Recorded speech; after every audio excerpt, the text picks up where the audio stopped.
Welcome to the mini-module series, Foundations of Multi-Tiered Systems of Support, featuring 5 chapters of content on the critical features of Tier 2 interventions, practices matched to student need, the essential components of a hypothesis statement, student, family, and community involvement in behavior planning, and the features of a comprehensive support plan. This series is brought to you by Connecticut's State Education Resource Center, or SERC, with funding from the Connecticut School Climate Transformation Grant. The U.S. Department of Education awarded Connecticut the grant in 2014, and SERC and the Connecticut State Department of Education subsequently undertook a statewide analysis of multi-tiered systems of support. This analysis attempted to identify strengths of implementation, as well as areas for improvement that could be targeted through improved training and technical assistance. Each chapter will provide foundational information through which schools can improve implementation. In order to conduct the analysis of multi-tiered systems, the Connecticut State Department of Education selected the Tiered Fidelity Inventory as the instrument. The Tiered Fidelity Inventory, or TFI, was developed as part of the U.S. Department of Education's Office of Special Education Programs National Technical Assistance Center on Positive Behavioral Interventions and Supports. The TFI measures how school personnel are applying the core features of school-wide positive behavioral interventions and supports.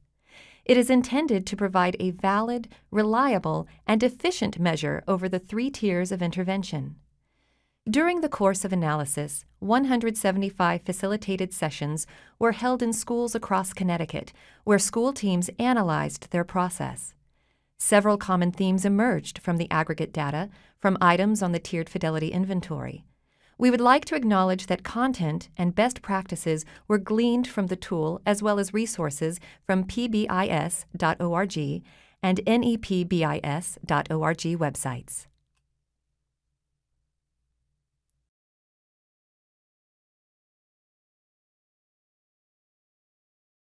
For this chapter, we also want to acknowledge the Mindsets and Behaviors document published by the American School Counselor Association.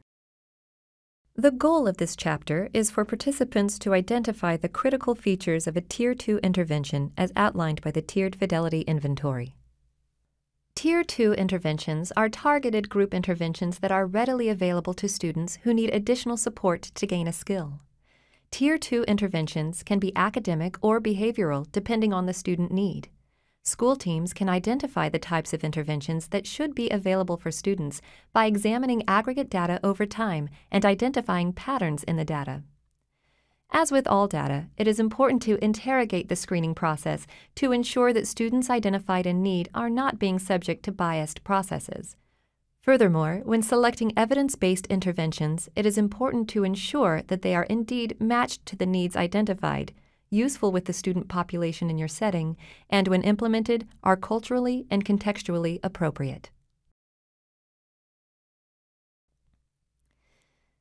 As mentioned, the goal of this mini-module is to identify the critical features of a Tier 2 intervention.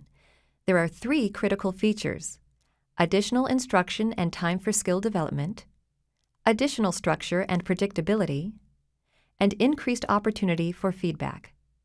We will review each of these features in more detail throughout the module.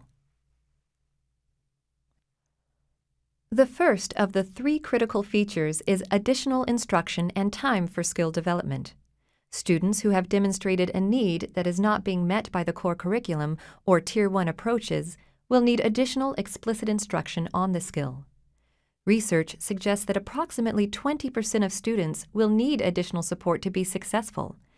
15% of those students benefit from targeted supports, and 5% benefit from more individualized supports. By first determining the standard by which student performance is measured, the school team can determine the appropriate intervention and goals for the intervention. Some examples of standards might include the Common Core, the American School Counselor Association Mindsets and Behaviors, or your state and community's identified standards. It will be vitally important that when referring students for additional support, that the targeted skill gap is identified and tied to the standard so that the intervention selected can be matched precisely to that need. Let's look at an example. For the purposes of our example, we are using the American School Counselor Association Mindsets and Behaviors as the performance standard, much like you might use the Connecticut Core Standard for reading, the Common Core, or other state or local standard. Students X, Y, and Z all share a gap in social skill number 2, the ability to create positive and supportive relationships with other students. In order to provide a Tier 2 intervention, we should identify the specific skill necessary to meet that standard. A first step in creating a relationship could be initiating conversations with classmates. For students X, Y, and Z, that is the first skill they need to practice to improve their ability to meet that standard. In our example, when seated across from their peers in the lunchroom, students X, Y, and Z have trouble initiating a conversation and often put their heads down until the lunchroom aide comes to the table to assist. We could hypothesize that students X, Y, and Z do not initiate the conversation and engage in the withdrawal behaviors to avoid an aversive interaction. In this case, the explicit instruction would be to teach conversation starters to this small group as a way to initiate conversation with their peers. Students X, Y, and Z will be explicitly taught how to use the conversation starters during the intervention. The conversation starters should be culturally and contextually appropriate for the students involved. One way to improve cultural and contextual fit is to involve families in the intervention planning. Asking about student interests and what they like to talk about outside of school can support the conversations being linked to student interests and are therefore meaningful for them. The next critical feature is the presence of additional structure and predictability. A quality Tier 2 intervention happens consistently and with ongoing reminders and explicit instruction in the intervention that is closely linked to core curriculum. The adults involved in the student's educational program are active participants in ensuring that students receive the additional instruction. The instruction has explicit plans to ensure the skill occurs outside of intervention. Let's revisit our example with students X, Y, and Z. Students X, Y, and Z likely would start in a lunch bunch where a staff member, such as a school social worker, is supporting their selection of a conversation starter and facilitating the process so that all get to practice the skill. This intervention may take place in the social worker's office so that the students have an opportunity to practice without the distractions that may occur in the cafeteria. As time goes on and the students demonstrate more confidence with the use of the conversation starter, the social worker may support the use of the conversation starters in the natural setting by moving the session to the cafeteria, but perhaps at a separate table. The social worker might ask students X, Y, and Z to invite other members of the class who are not enrolled in the intervention to sit with them while they continue to practice. Over time, the process may shift to the classroom teacher to prompt the skill. The teacher may first support the process through intentional grouping at lunch. Then the teacher may prompt the students to review their card before lunch and select a conversation starter to use with their peers. When the students arrive in the lunchroom, the lunch aide may monitor the table to ensure the students are practicing the skill. It is critical that all of the adults who interact with the students, including the lunch aide, have the information necessary to support the students. The third critical feature is focused on increasing the feedback students participating in the intervention receive. It is essential for students acquiring a new skill to have additional feedback on their progress. Feedback should increase in frequency, and the feedback should have significant emphasis on the targeted skills being acquired. It should be as specific as possible and name the behavior, skill, and/or use of the tool depending on the structure of the intervention and the skill targeted for improvement. In addition, specific acknowledgement strategies should be included. These strategies should be informed by conversations with the student and family in order to encourage the use of the skill and ensure the cultural and contextual fit. Students are more likely to respond positively if the acknowledgement strategy is keyed to their interests. Let's revisit our example again. If the classroom teacher observes student X reviewing their conversation starter card prior to lunch, the teacher should acknowledge the student for using the tool provided. An example might sound like, "Student X, I am thrilled to see you using your conversation starter card. Can you share with me what prompt you will use today at lunch?" The teacher has provided specific, positive feedback for student X by naming the use of the tool provided and prompting the next step, which is the selection of the actual conversation prompt. When student X arrives in the lunchroom, the lunch aide could acknowledge student X for using the selected conversation starter. Over time, the prompting should fade, but the acknowledgement should continue to reinforce the development and continued use of the skill. Feedback should be constructive in nature and positively stated so that it is continually reminding students of what we want them to do. Another example of this feedback could be, the teacher observes student Y using the conversation starter cards 4 out of 5 opportunities in the week.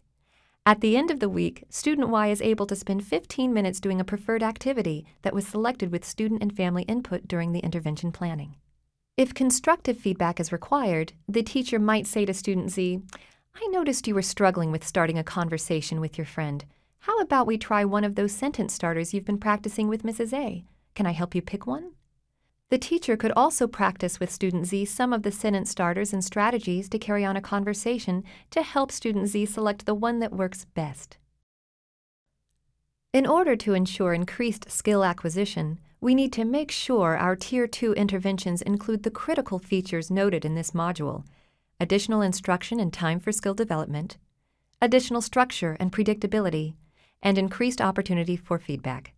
Ensuring that selected interventions include the critical features and are culturally and contextually appropriate is vital to securing the anticipated impact on student performance. For this chapter, we also want to acknowledge resources from the Collaborative for Academic, Social, and Emotional Learning at casel.org, the Comprehensive Integrated Three-Tiered Model of Prevention at ci3t.org,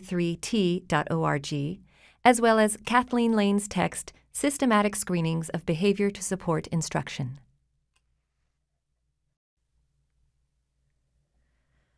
The goal of this chapter is to better understand how to match intervention practices to meet student needs. Effective implementation of a multi-tiered system of support relies on school teams matching intervention practices to identified student needs. This should be a formalized process that the school team implements consistently. It should be embedded in a larger system of support, including a formalized system for requesting assistance available to the teacher, family, or the student. Matching practices to student need includes 3 major parts. First, the school team must understand the needs both of the individual student by completing a root cause analysis as well as the needs of the school over time by reviewing the aggregate data in order to ensure a range of interventions are available. The school team must also have clearly defined interventions that build on the universal foundations that exist in the school. Interventions should be fully defined, meaning for each intervention there is a clear description of the anticipated outcomes, skill development, and data associated with the delivery of the intervention. Critically examining the cultural and contextual fit of an intervention is the third step in ensuring practices are matched to student need. In this module, we will be walking through each of these steps using an example to give school teams a better understanding of what this process should look like in their school. All behavior serves a function. Behaviorists separate behavior into 2 functions. The first function is to obtain or get something. The second function is to escape or avoid something. In each instance, a student may be trying to obtain or avoid, such as sensory stimulation, social interactions with peers or adults, or tangible items or activities. We can only know whether behavior is used to obtain or avoid by examining the history of the behavior. For example, the school-based team has discovered through their data review that student B is struggling. So far, they have determined that student B is wandering around the room and talking out to access teacher attention. Matching intervention to student need is more effective when multiple data sources are analyzed before intervention planning decisions are made. Discipline, attendance, and academic data are the most common sources of information that will provide insight into the skill gaps a student may have, keeping in mind that successful intervention may involve support in more than one area over time. Thinking back to our example, student B has received 5 office discipline referrals for talking out and wandering around the room within the past month. Student B has also scored below proficiency on the STAR math assessment, additional data analysis revealed that student B could benefit from an academic intervention to understand place value and behavioral intervention to address off-task behaviors in the classroom. Commercial screening is an additional tool that may lead to a better understanding of both individual student needs as well as aggregate needs over time. School teams can use the aggregate data derived from screeners to ensure there are a range of interventions available to assist students. This use of clustering data allows your school team to determine how to most effectively use personnel to deliver interventions. Individual data for students can be useful in determining the specific needs and skills that could improve student performance. Please keep in mind that screeners are not to be used to diagnose or qualify students for specialized services. Selecting a commercial screening tool should be done deliberately and with close attention to the data they are designed to gather. In addition, the school team should ensure that the tool is valid and reliable with the population of students enrolled in the school. A tool that may be helpful in this process is the book Systematic Screenings of Behavior to Support Instruction from Preschool to High School. This provides a case example that teams may want to review to determine which screening tool could be most beneficial to your school. During the deliberations, school teams may also want to consider: what are the appropriate grade levels for the measure? What types of concerns does the measure detect? Who completes it? Has the tool been validated with similar demographics? How much time does the measure take? Are there online or electronic scoring options? Is there an intervention component? Understanding student needs is critical to finding the best intervention to support the student. Maintaining focus on the skills necessary for success will improve outcomes. Ensuring that we are determining skill needs and building those skills and intervention is how we will best support student outcomes. Skill areas to consider include social skills. The Collaborative for Academic, Social, and Emotional Learning, or CASEL, has grouped social skills into 5 areas: self-awareness, self-management, social awareness, relationship skills, and responsible decision-making. Another set of skills are executive functioning skills. These have been conceptualized into 11 skill categories: impulse control, working memory, emotional control, sustained attention, task initiation, planning or prioritizing, organization, time management, flexibility, goal-directed persistence, and self-monitoring. Communication and academic skills should also be considered. Let's consider our example again. After an in-depth review of data, student B has been identified with specific gaps in understanding place value and properties of operations to add and subtract, an academic skill, and in task initiation, an executive functioning skill. With respect to the task initiation skill, the team has noticed that student B is dependent on others to begin activities. School teams should link these gaps to establish standards so that skill progressions and expectations can inform the team's understanding of the gaps. Please make sure you reference your local or state standard for additional guidance. Effective interventions for students who need additional support have a common set of features. Interventions should always be connected to Tier 1 or universal practices so that students are actually getting more intensive exposure to school-wide messages about academic performance and behavioral expectations. Explicit instruction and ongoing feedback are essential to the success of any intervention practice. In order to make improvements, students need to understand what is expected in a particular setting. Feedback from the implementers helps students make necessary adjustments to the steps needed to achieve the desired outcome. As students acquire new skills, it is important that there is a plan to generalize and maintain those skills beyond the space where they are taught and initially practiced.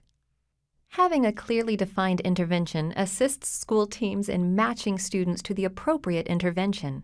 Here, you see an example of a common Tier 2 intervention, check-in, check-out. Each intervention definition should include a description for how it meets the critical features of an intervention. As in the sample, interventions should have clearly defined entrance and exit criteria. Entrance criteria are a series of data points that describe the profile of a student who may benefit from the intervention. These data allow teams to easily determine whether the intervention is an appropriate one as it outlines thresholds for enrollment. Exit criteria are the clearly defined outcomes that determine when the student should be faded or exited from the intervention. Other critical features of a defined intervention include data to monitor fidelity of implementation and progress. In Student B's case, we can recall that the team noticed that Student B was often dependent on others to begin a task. Therefore, the team decided that check-in, check-out would be an appropriate support to improve task initiation. This intervention provides a structure that permits Student B to access adult attention. In addition, Student B is receiving support from the math interventionist in the area of place value to support the academic need. Teams may also want to complete an intervention grid like the one pictured here to see the features of practices currently in place. By listing the practices in a row across the top of the table and the common features in a column on the left side, school-based teams can quickly determine whether a practice is likely to be effective and to satisfy the function of the student's behavior. Once the grid is completed, the column below each practice will have a yes in each cell if the corresponding feature exists within that practice. If the feature does not exist, the cell is left blank. Careful data analysis is integral to deciding whether a particular practice has the features that will best support a given student. For example, for a student who wants to avoid peer attention, the team would not select a social skills club as an intervention for that student. Contextual fit can be determined only in the environment where the intervention is being used. Implementers, students, and other stakeholders will determine whether they have the resources to implement and keep the practice. A practice that was proven effective in one setting may not be feasible in another if the necessary staff or materials for implementation are not available, or if the intervention has not worked in similar settings or with similar demographics. An acceptable intervention will fit the culture of the setting and be appropriate for the age, ability, and values of the student. Lastly, it is important that the intervention actually works to impact the targeted behavior. The school-based team determined that they had the appropriate resources, including people and time, to implement check-in, check-out. Student B was intentionally matched with an adult who has a positive relationship with Student B. The team is confident that their formal process of matching Student B to check-in, check-out, and math intervention will address the behavioral and academic skill gaps identified. The team will continue to meet on a regular basis to monitor data and Student B's progress.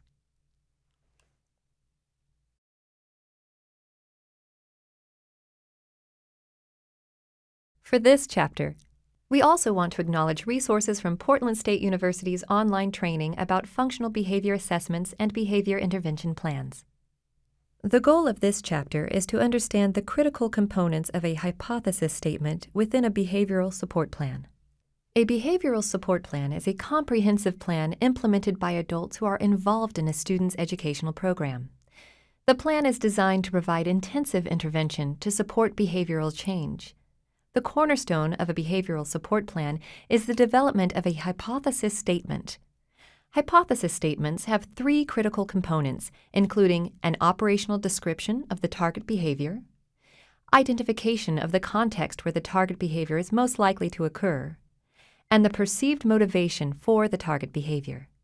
These three components comprise the ABC model for behavior. As mentioned before, there are three critical components of a hypothesis statement. These three components create an ABC model for behavior. The ABC model is an approach that can be used to help people examine target behaviors, the triggers of those behaviors, and the impact of those behaviors. For example, if a student performs a certain behavior, then certain consequences that benefit the student may follow. Under the ABC model, forming a hypothesis statement is a key tool in the creation of behavioral support plans. The three components in the ABC model are A for antecedent, B for behavior, and C for consequence. The antecedent describes the context of when and where a target behavior is most likely to occur. The behavior is the operational description of the target behavior. This should be written with observable and measurable language, and the consequence is the change in environment that follows the target behavior. This often provides us insight into the perceived motivation for the target behavior, or the why. We will break down each of these components and how they come together to form a hypothesis statement. It is best practice to start with defining the target behavior, that is, a behavior that is preventing student success. This description must be operationalized, meaning it must be observable and measurable. The target behavior must be an action that can be seen, counted, or timed. The definition should be so clear that a person unfamiliar with the student could recognize the target behavior without any doubts. Once the target behavior is identified, teams consider, what is the frequency of the behavior? This is a count of how often we see the target behavior. What is the duration of the behavior? This is the length of time that behavior lasts. What is the intensity of the target behavior? What does the behavior look and sound like in different contexts and across settings?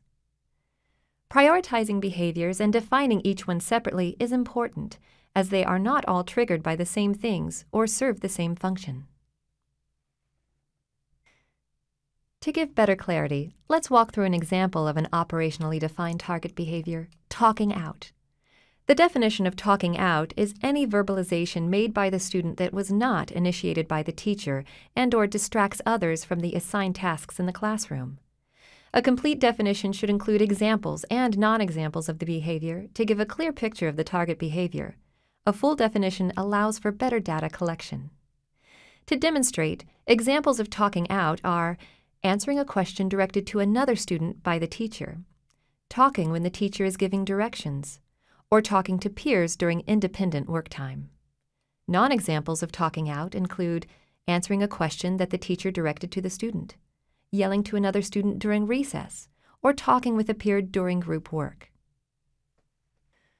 The antecedent is anything that could be a trigger for the behavior to occur. It refers to the environment or preceding events of the targeted behavior being analyzed. The antecedent could be a question from a teacher, the presence of another person, or changes in the environment. Let's think about some self-reflective questions about where and when behavior occurs. What immediately precedes the target behaviors? When is the student most likely to engage in the target behaviors? Are there specific tasks, classes, contexts, peers, or adults when the behavior occurs more often? Under what conditions is the student least likely to present the target behaviors? Focusing on the where will assist in identifying the routines in which the target behavior is most likely. Some examples of where target behavior occurs are in math, gym, lunch, or recess. Focusing on the when will assist in identifying specific events or antecedents within a routine that trigger the target behavior. An example of this might be when a student is asked to read independently. When understanding behavior, we want to learn what function or purpose the target behavior is serving for the student. In other words, what is the benefit to the student? The defined target behavior is functional or serves a purpose. It is important to remember that behavior is a form of communication and meets a need. By understanding the function of a student's behavior, school staff can then understand how to intervene most effectively. Behavior theorists have broken function into two main categories: to obtain or get something, or escape or avoid something. There can be multiple things a student may be trying to obtain or avoid, such as sensory stimulation, social interactions with peers or adults, or tangible items or activities. The graphic you are seeing outlines the two functions of behavior and the various factors that may be contributing. Identifying the function of behavior helps us to prevent problem behavior, teach our students better ways to have their needs met, and ensure consistency across all environments. The last component of the contingency is the consequence. The consequence is an action or response that follows the behavior. The consequence is not necessarily a punishment or form of discipline, though it can be. Instead, it is the outcome or result that is reinforcing for the student. The outcome can often predict the function or benefit to the student for demonstrating the behavior. For example, a student wanders, that's the behavior, around the classroom during a challenging math assignment, that's the antecedent. Then the teacher allows the student to wander, that's the consequence, and the benefit to the student or the function of the behavior is avoiding the task. When discussing the consequence and function, the school team will want to think about what happens immediately after the target behavior. How are the adults and peers responding to the student's behavior? What is the student trying to convey or communicate through the target behavior? What do they perceive the student is trying to get or avoid when presenting or engaging in this target behavior? What may be reinforcing for the student? Let's reflect on the antecedent, target behavior, consequence, and perceived motivation within this example. Using a variety of data points, we can assess the situation. Based on classroom academic assessments, student C reads on grade level. In addition, the team reviews office discipline data and teacher observations. The team determined that the routine when the behavior occurs is during social studies class. This is based on multiple office discipline referrals during this time. The antecedent of when the behavior occurs is when student C is asked to read independently, even though student C has been assessed on grade level. The target behavior is when student C talks out and jokes with peers. The consequence is that peers laugh and talk to student C. The perceived motivation is that student C can access peer attention.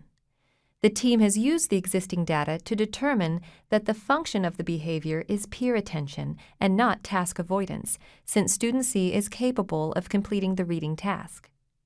The ABC model is now ready to form a hypothesis statement. In order to finalize the hypothesis statement, we use a pattern. Here's an example of how to frame it. When insert antecedent, the student insert target behavior, in order to insert perceived function. So, using our example, here's a complete hypothesis statement. In social studies, when asked to read independently, student C talks out by yelling at other students or talking to peers in order to access peer attention. Having this understanding, the school team can use this statement to determine the best prevention, teaching, and response techniques that will become a part of the behavioral plan. For this chapter, we also want to acknowledge the Connecticut State Department of Education's publication, Full, Equal, and Equitable Partnerships with Families, Connecticut's Definition and Framework for Family Engagement, and the Teaching for Change article, Does Family Engagement Matter? The Truths and Half-Truths About Parent Involvement. The goal of this chapter is to understand the importance of engaging the student, family, and community resources as appropriate to develop effective Tier 3 plans for intervention and support. Family engagement should not begin when a student has demonstrated a need for additional supports to be successful. Rather, Connecticut defines family engagement as a full, equal, and equitable partnership among families, educators, and community partners to promote children's learning and development from birth through college and career. As a team prepares a behavior support plan, they should be drawing on already established positive relationships and the partnership established to support the student. When considering the key features of achieving the full, equal, and equitable partnerships necessary to support student achievement, there are several guiding principles rooted in the research that can be employed to set the stage for success. The first is to build collaborative, trusting relationships focused on learning. By doing get-to-know-you activities to establish relationships or using a home visiting strategy, students, families, and staff members can establish a working relationship that centers on learning and positive student performance. Another principle is to listen to what families say about their children's interests and challenges. Consider thinking about the partnership as school personnel being experts on current content and instruction, and the student and family as the expert on students' needs. By paying attention to what is expressed, there may be different cultural perspectives, and teachers can use families' ideas to create programming, tailor instruction, and improve discipline practices. A third principle is sharing information frequently with families about how their children are doing. Establishing a high-quality feedback loop between the student, family, and staff can support improved performance. Information might include discussing a student's progress with references to specific skills achieved and progress towards those not yet achieved. This principle pairs nicely with ensuring that we consistently talk with students about how they want teachers and families to support their learning.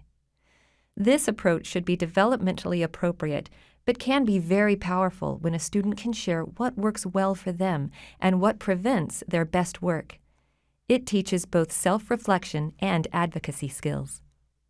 By co-developing cultural competence, students, families, and staff members can have a common understanding that honors different traditions, and students and families can see themselves reflected in the school climate and curriculum.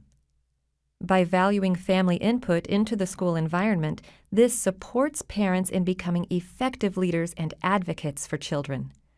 Demonstrating sincere interest and translating the interest into changes in practice where appropriate signal to families that they have established the partnership that research says will improve overall outcomes.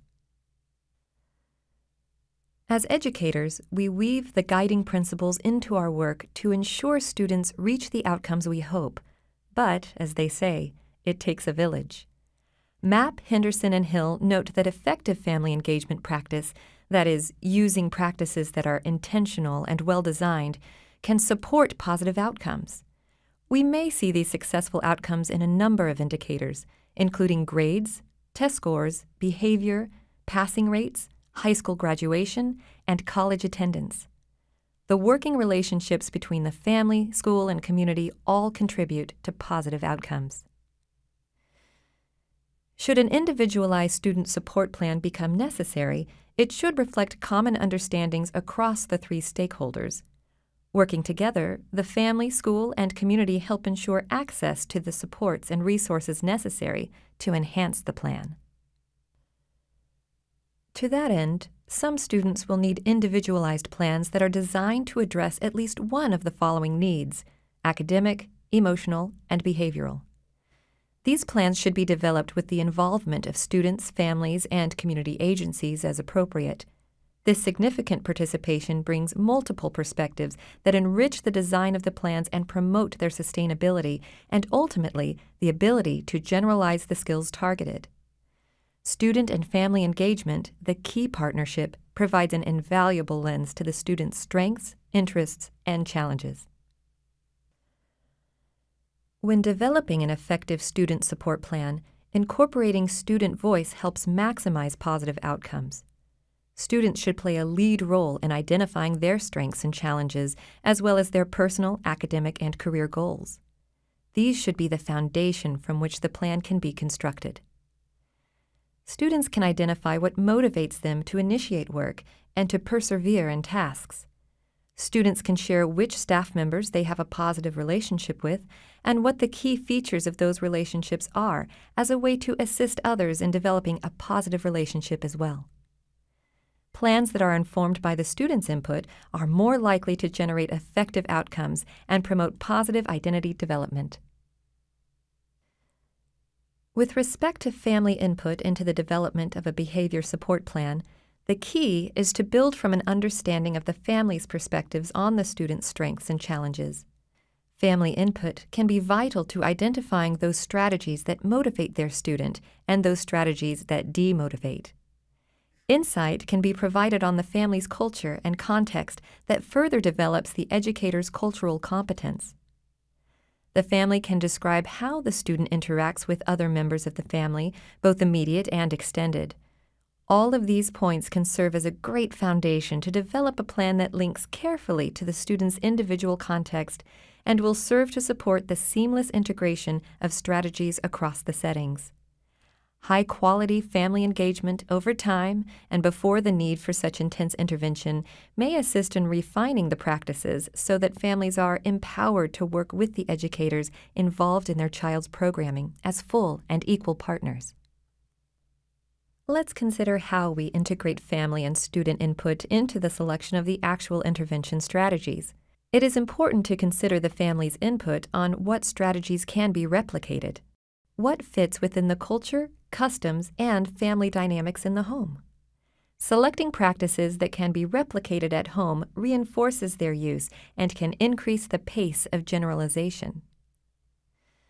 During the planning process, schools and families together can recognize the limitations of school-based interventions. If that is the case, the selection of external partners and strategies that fit well with the family's culture and structure can be made together. These community-based partners can support additional intervention outside the school day and be a key to success. Supporting the student and family in maintaining connections with community-based partners can be an ongoing feature of the student's plan. The connection between students, families, and the school to community partners can be an invaluable resource. Partnerships can be formed with local government agencies, centers, libraries, and recreation programs to provide structured outlets for students. Faith-based community resources, community mentoring programs, and medical and other clinical professionals can all serve to support the school in securing a high-quality plan. Students who require links to community-based partners to further support their individualized plans can work with school-based planning teams to find quality, cultural, and contextual fits. In order to prepare for these partnerships, school-based teams can consider these questions. Is there a district or school-level person responsible for connecting with external agencies? And does the school have a process for accessing external resources? The school-based team should also work closely with district staff to determine what formal requirements or agreements must be in place to partner with external agencies. Once the plan has been developed, including the targeted skills and selected strategies based on staff, student, family, and community agency input, the action plan for implementation is designed. The action plan includes important information about who is responsible for which implementation efforts.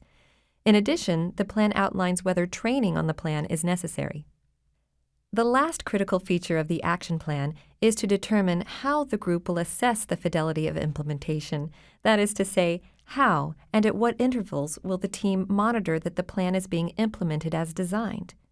These are important features to share with families so that they can participate in prompting and ensure implementation occurs as an advocate for their student. Plan evaluation occurs at regularly scheduled intervals, and families and students should be active members of the evaluation process. Decisions regarding any adjustments to the plan should be directly influenced by the team analyzing the student's response to the strategies selected and the impact on the skills targeted. Decisions regarding changes to strategies or to fading or intensifying supports should be made by the team with the family and student involved. When active participation of the family or student is precluded, a team designee should communicate any suggested changes or, in the case of important safety concerns, decisions with the family using a positive and proactive approach.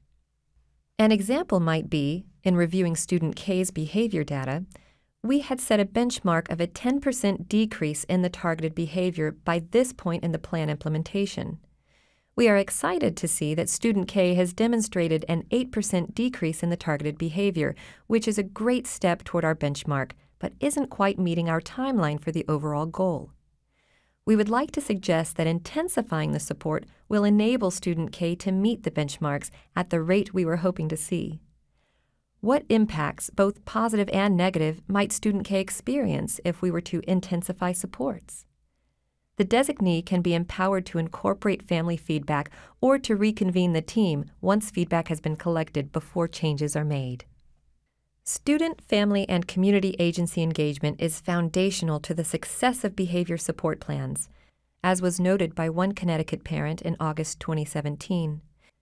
If all families are valued, then they would most certainly stand beside, behind, and with the school or early learning center when they choose to make necessary improvements for all children.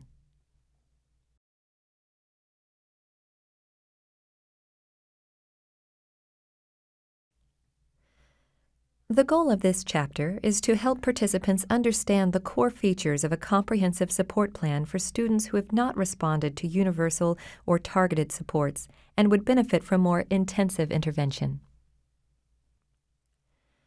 A Tier 3 behavior support plan is developed by a school-based team with full engagement of the student and the family, as well as the input from community agencies providing wraparound services as appropriate.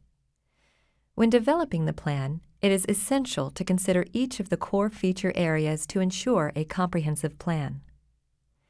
The 7 core features are prevention strategies, teaching strategies, strategies for withholding acknowledgement for demonstrating the target behavior, specific acknowledgement for desired behaviors, safety elements as needed, a plan for assessing the fidelity of implementation, and a plan for assessing impact on student performance, as well as a full action plan for ensuring the plan is executed. Each of the items considered should be culturally and contextually appropriate for the student and family, as well as the school setting. It is important to note that the final plan may not include all of the features, as some may not be deemed necessary to improve student performance.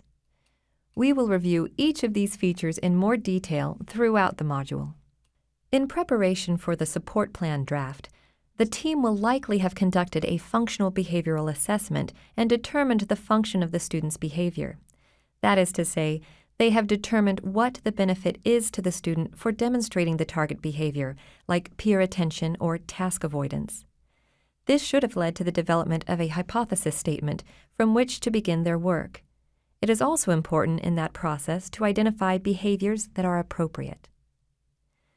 The plan development should involve outlining positive strategies that will reduce the likelihood of the target behavior and increase the use of more appropriate means of getting their needs met. The plan should also capitalize on appropriate behaviors that should be encouraged and maintained. The first 2 core features ask teams to consider prevention strategies and teaching strategies. With respect to prevention strategies, the team will focus on strategies to address setting events and antecedents. Setting events are those events that occur that make it more likely that an antecedent will trigger the target behavior. Therefore, setting event strategies are designed to eliminate or neutralize effects of setting events. For example, on Monday mornings, student K has to take the bus to school instead of getting a ride. This requires student K to wake up 35 minutes earlier than on days when a ride is available. In the team's data analysis, frequent office discipline referrals occur early in the school day on Monday mornings. The team could hypothesize that a setting event for student K on Monday mornings is having to take the bus and being more tired than usual. A setting event prevention strategy could be considered that would minimize the likelihood that the setting event occurs. When we consider student K, the team might recommend an alternative form of transportation that would allow student K additional rest on Monday mornings, or help student K establish a routine of going to sleep earlier on Sunday evenings. Many times, setting events are not able to be directly impacted by school-based interventions. This demonstrates all the more reason to engage fully with families and any outside providers to ensure a contextual fit, as they often can have more direct impact. The next prevention strategy to consider are those that can impact the antecedents. Recall that the antecedent is an environmental factor that triggers the target behavior. Antecedent strategies make triggering antecedents irrelevant. Identifying a prevention strategy that addresses the antecedent trigger should mean altering the environment. Examples of antecedent strategies include physically redesigning the environment, increasing opportunities for student choice, providing more structure and predictability, altering instructional practices, or increasing prompts and pre-corrections. Thinking back to student K, if the target behavior that is being addressed is not doing the assigned independent work, we might reduce the number of independent activities required at the start of the day in order to allow for a smoother transition into the school day. For a difficult task, this could include reducing the number of items the student is expected to complete independently at the start of the day, and providing time later in the day to complete the task when student K has successfully transitioned. The next feature teams should consider are explicit teaching and acknowledgement strategies. When teams consider these strategies, we want to pair them together. Explicitly teaching the desired behavior with specific objectives and appropriate scaffolding is essential.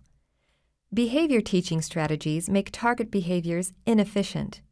Teaching a replacement behavior paired with increased acknowledgement for the use of the replacement behavior increases the likelihood that the skill is achieved. It also increases the likelihood that the student's needs are met at least as efficiently, if not more efficiently, than using the target behavior. Consequence strategies are designed to make maintaining consequences ineffective. This means they do not derive the same benefit they were previously receiving for demonstrating the target behavior. In revisiting our example, student K may be taught to complete 3 items independently, and then student K can select a time on the visual schedule to complete the rest of the work. Once those 2 replacement behaviors are completed, the teacher will allow student K 10 minutes on the classroom beanbag. The identified acknowledgement strategy of sitting on the beanbag chair reinforces the desired behaviors, and the identification of the beanbag chair was derived from student K's participation in the plan development about what would be motivating. When student K returns to the work at the time designated, student K will receive additional positive acknowledgement. If student K does not do the revised morning routine or does not complete the work at the designated time, then the plan will outline the response strategy the classroom teacher can use, including strategies for withholding acknowledgement. When the team is building the plan, considering the competing behavior pathway is important. The goal is to support the student in behaving in ways that support student performance academically and socially. Developing a function-based plan will account for the student's unmet need and allow for growth towards that goal. First, the team identifies the target behavior, that is, the one that is targeted for change. Then, the team identifies what event or condition occurs just prior to the behavior occurring, the antecedent. By seeing what occurs immediately after the behavior, the team can determine what the maintaining consequence is. And over time, if the behavior continues on multiple occasions, the team can infer the function of the behavior, that is, the benefit to the student for continuing the target behavior. In conversation with the family and student, the team may identify the setting event that makes the antecedent more likely to trigger the behavior. Once these components are identified, the team can begin to work on the plan that will assist the student, including identifying a replacement behavior that can be used to replace the target behavior, while allowing time for the skill development necessary to achieve the desired behavior. Let's build the pathway for student K. The team determined that on Monday mornings, when student K has taken the bus to school, the setting event, and then is presented with independent work, the antecedent, student K demonstrates non-compliance, the target behavior. Student K is then not required to complete the work, the consequence, and this benefits student K by being able to avoid the task, the function. In the plan for student K, the team has identified the desired behavior of completing the work without complaint in the hopes that student K experiences the positive typical consequences of increased skills and higher grades.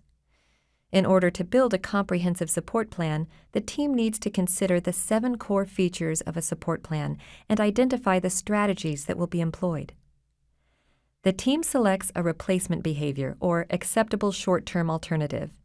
For student K, that is reducing the number of items student K is expected to do at the start of the day, and to select a time to complete the work later in the day. This alternative does not completely remove the work expectation, but it reduces it to a manageable level for that time of day, and increases student K's planning skills by selecting a time to meet the expectation. The replacement behavior meets the function of avoiding the task, while still providing access to skill rehearsal and to the curriculum. In selecting the replacement behavior, the team considers which teaching and acknowledgement strategies will be most effective to get student K to use the replacement behavior. The plan clearly defines the replacement behavior, identifies how it will be taught, and monitors how student K is systematically acknowledged for the use of the replacement behavior, and ultimately the use of the desired behavior. In order to reduce the likelihood of the target behavior occurring, the team reviews potential prevention strategies that could be applied to either the setting event or the antecedent. A high-quality prevention strategy could help to eliminate the problem context entirely. In Student K's case, this might be providing alternative transportation on Monday mornings, or providing a prompt to Student K to set a reminder to go to sleep earlier on Sunday evenings to address the setting event. In order to increase the likelihood that Student K will reach the desired behavior, higher value acknowledgement strategies will be selected based on input from the student and family. Other important questions the team asks are, how can we prevent the target behavior from being reinforced? What are the efficient and consistent responses to the target behavior? How will the team use data to monitor Student K's progress? How will the team use data to monitor the strategies implemented by the teacher? The comprehensive plan provides the consistency and intention necessary for Student K to learn more efficient, appropriate behavior.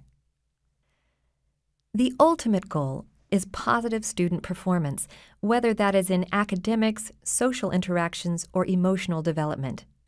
When considering replacement behaviors and potential supports that will be provided to the students, the team should examine the potential impact on the students' access, participation, and progress in the curriculum. The team should consider, is the selected replacement behavior or other intervention increasing student learning?